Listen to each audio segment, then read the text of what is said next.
The examples that I'm going to do, probably do two of them. These, I won't even use a calculator. You can verify it at home, so you don't have to verify it now, but if you want to, go ahead. Without using a calculator, I'm going to find the limit. And to do that, we've got to know that limit is just an operator like multiplication, division, etc. In other words, you can distribute limits, you can apply limits to individual parts. So I'm going to start with a function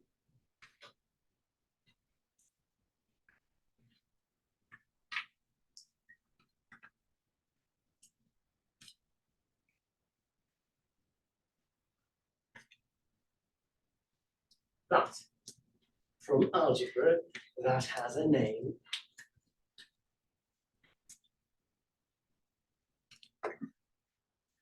Hint, it's got a vermin in it.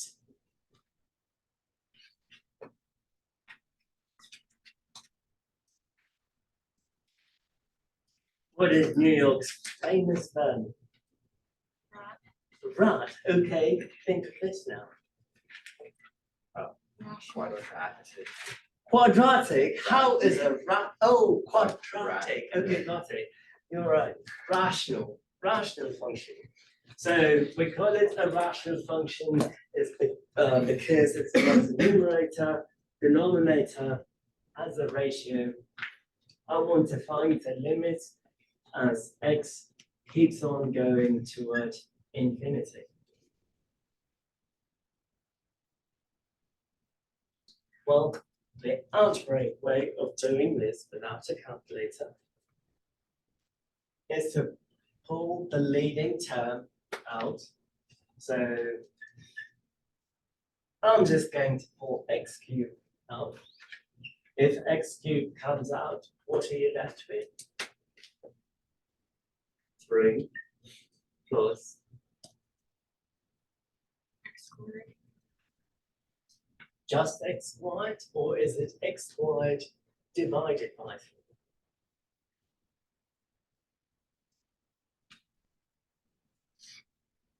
3? Is it possible to pull x cubed out of x squared? No. No. Go back to right, x squared. Distributed back, 3x cubed. X cubed times x squared over x cubed is x squared. Do we agree? Minus, use the same logic. 4, is that it, or should there be something else? 4 divided by x cubed. Divided by x cubed. Job simply. Okay. I want to apply the limit. I want to know what happens as x approaches infinity. I'm going to pull x cubed out again. 4.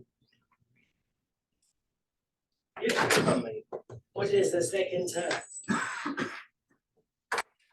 I pulled x cubed out, so it has to be.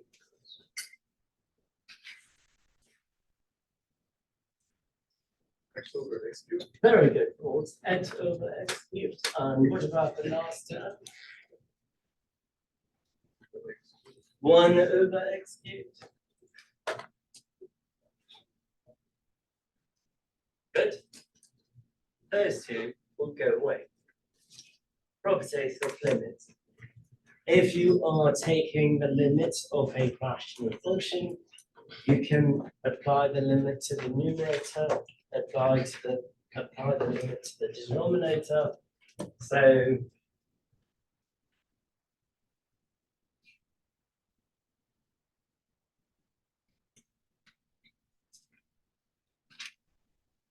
let's go ahead and simplify. What is x squared over x cubed?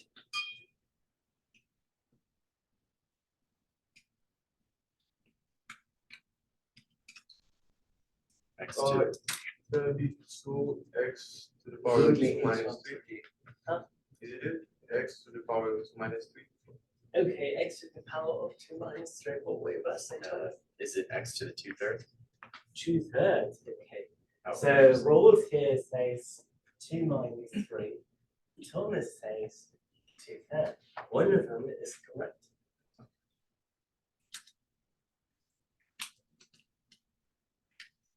Kevin, you have a smile. Smile is a good thing. Pick one. Did we 2 take divided by that? 3. You do know it's a prerequisite for this class, right? Okay. Which one? On the right, 2 divided by 3. This one? Good try. Move this to the numerator. Combine the exponents 2 minus 3. So you have x raised -1. Easier way to remember, bases are identical. You're getting rid of the powers. You have 3. You took 2 away. What are you left with? That's an easy question. 81. 81? No, I said negative. No, you have 3. You took 2 away. What do you have left? Just 1. Okay. 1 over x is the same as x raised -1. Good. I'm writing it as 1 over x for a reason. We'll keep it as is for now. The next part stays the same.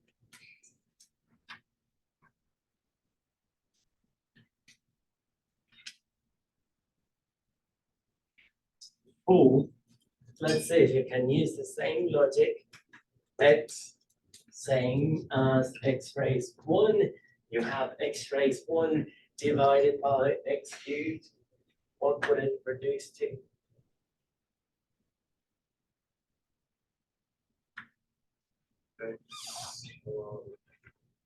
X over x squared. X over x squared or 1 over x squared? 1 over x squared. 1 over x squared. Again, easy way to remember. Common bases, they go away. You have 1, you have 3. Take 1 away from 3, you have 2. So 1 over x squared minus 1 over x cubed. Good. Now, just like how I apply the limit to the numerator and the denominator, I can apply the limit to each of these terms. Perfectly fine. That's just how limits operate. Do you see x there? No. If there is no x, does it matter that I apply this limit to that term? No, meaningless. No x there, so 3. How about the next term? Does it matter? Do you see an x? Okay, it matters there. Once you get a good amount of practice, you don't have to write this stuff out. I don't.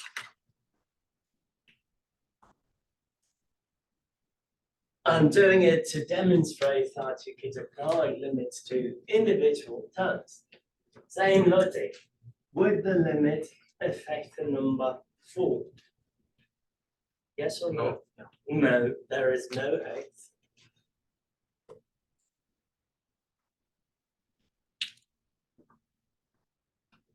Would the limit affect that term?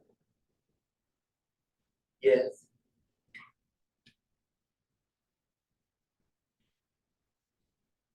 How about the last case? Yes. Yes.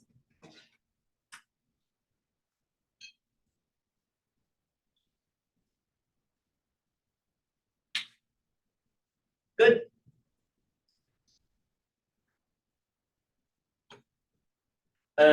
In general, don't have to memorize this, but I'll go ahead and write this values. 1 over x raised n, where n is bigger than 1. If you take the limit x approaches infinity, it would approach 0. No need to memorize. Just take 1 over x. So we have your calculator. Okay, we'll go in powers of 10.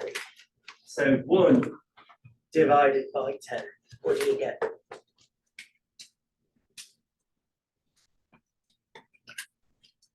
0.1. Now divide by 100. 1 divided by 100. Okay. 1 divided by 1,000. 1 divided by 10,000. 1 divided by 1,000,000. I like this part. 1 divided by 100 billion.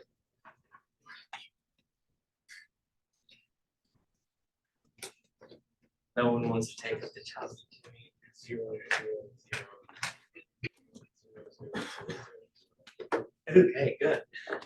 So a whole bunch of zeros, but did we ever get the value 0 exactly? No. So I can easily say the limit will be 0. Good. The limit is 0, but you're not going to get to 0. Okay, now that we know that bit, if I apply the limit over there, well, n is 1, in limit, that will be 0. Agreed. So that's gone. In limit, that will be 0. Agreed. That's gone. As x approaches infinity, that's going to go away. X approaches infinity, that's going to go away. So you have 3 plus 0 minus 0 in the numerator, and denominator 4 plus 0 minus 0.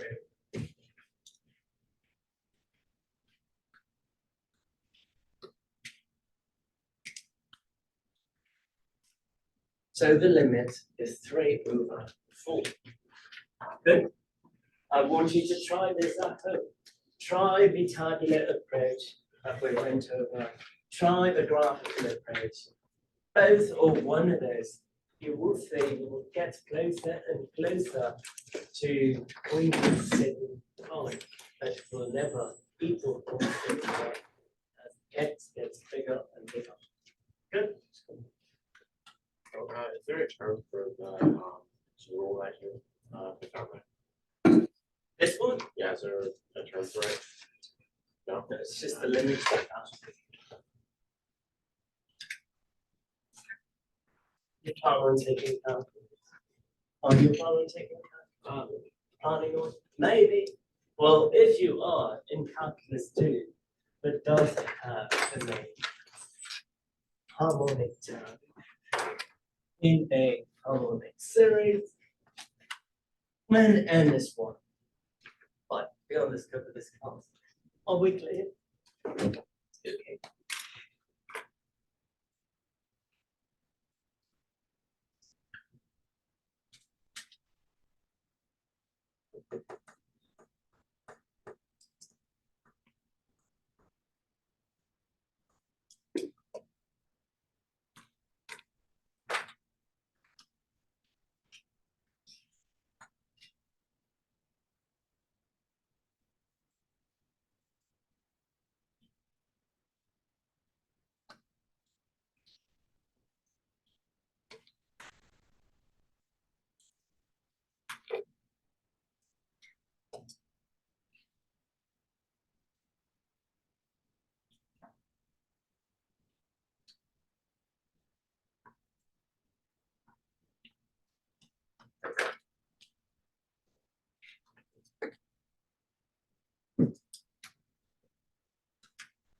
Okay, what would happen if you plug in 0?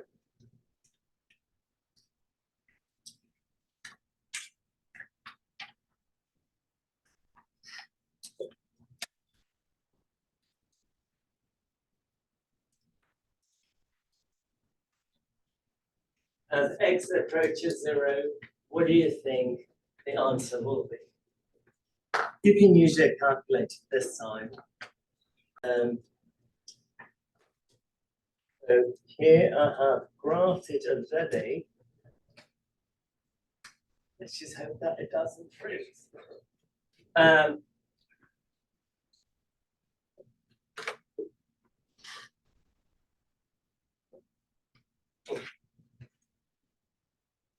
Okay, that is the graph that I'm getting. Is that the same graph that you are getting? Okay, what is happening? It's like it's approaching 1, but it's not 1. Okay, it is getting closer to 1. Agreed. There is actually a value for the function at 1. But what about below 1? You see nothing, right? Does a limit exist? Or does it not exist? It doesn't exist. Good. But in this problem, did you have to use a calculator? Is it necessary?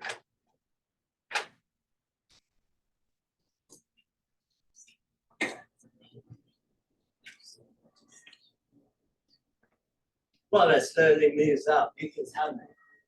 Is it necessary to even graph this one?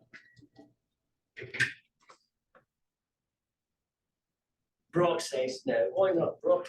Because if you plug in 0, you get the square root of 1 minus the square root of 1, which would be 0. Which you can't have 0. Limit simply means you're getting closer and closer to a value. Well, if x gets closer and closer to 0, you are going to get square root of a negative number. By all means, you don't have to get really close to 0, just pick 0.5. 0.5 minus 1 is a negative number. Square root of a negative number is imaginary. Doesn't work. Yes? So, doesn't exist. Finally, we need a calculator. One more case.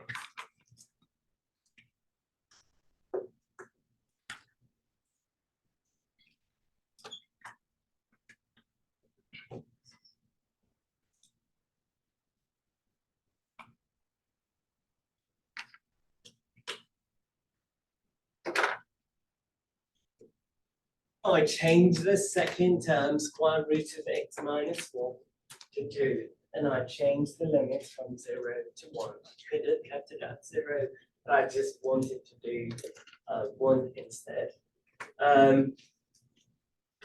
If you plug in 1, x is equal to 1. 1 plus 1 is 2. Yes. Square root of 2 minus 2. Is it a number, valid number? Yes, no, maybe. Easy question. Square root of 2 minus 2.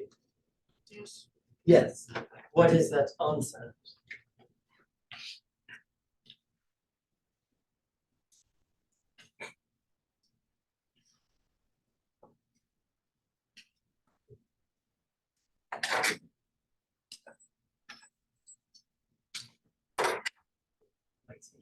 Negative 7071.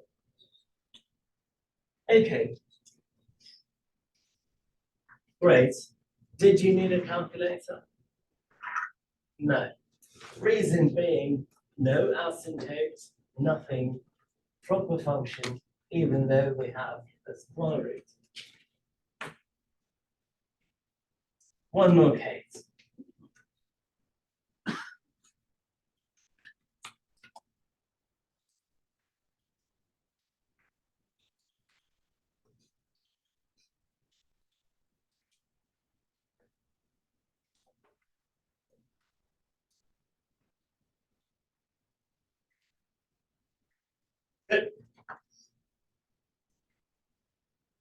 start with plugging in the value 3. When you plug in 3, you have 3 plus 1. 3 plus 1 is 4. Square root of 4 is 2. 2 minus 2, 0. And you have 1 over 0.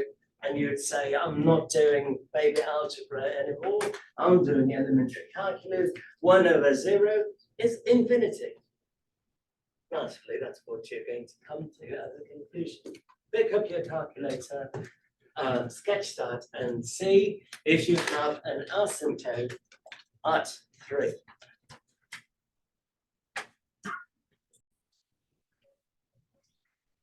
In this case, 1 over 0, that's where you started with.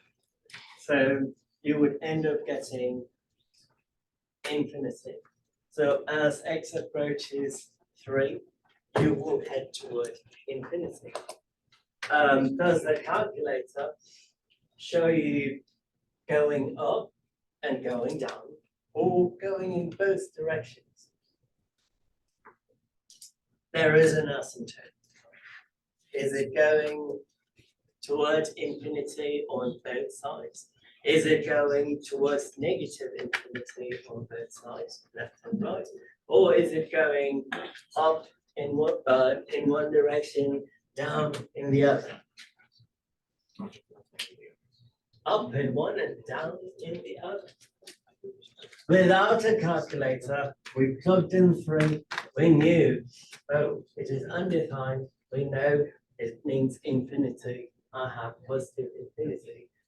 And you may say the limit is positive infinity, but that is not true. Can someone tell me why the curve is going up and down? And what is an easier way to recognize that?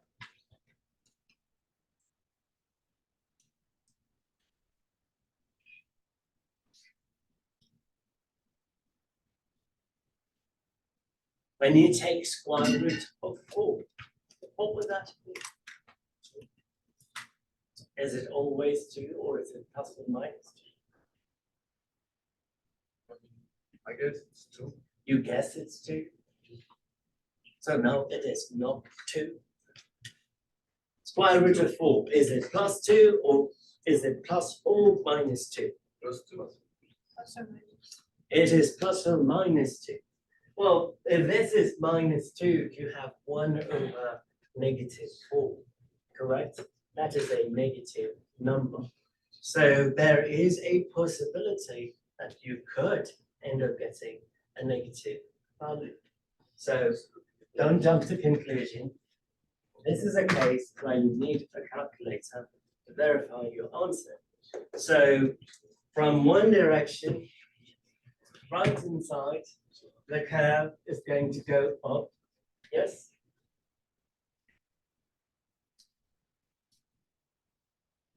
Approaching 3 from the right, that function. Is it going up? Okay. So positive infinity. From the right hand side. Positive infinity. Left hand side. Is it going down? Toward negative infinity. Yes. Do they match up at 3? Does a limit exist? No. Right limit doesn't match the left limit, so the limit x approaches 3, 1 over square root of x plus 1 minus 2, actually d and e.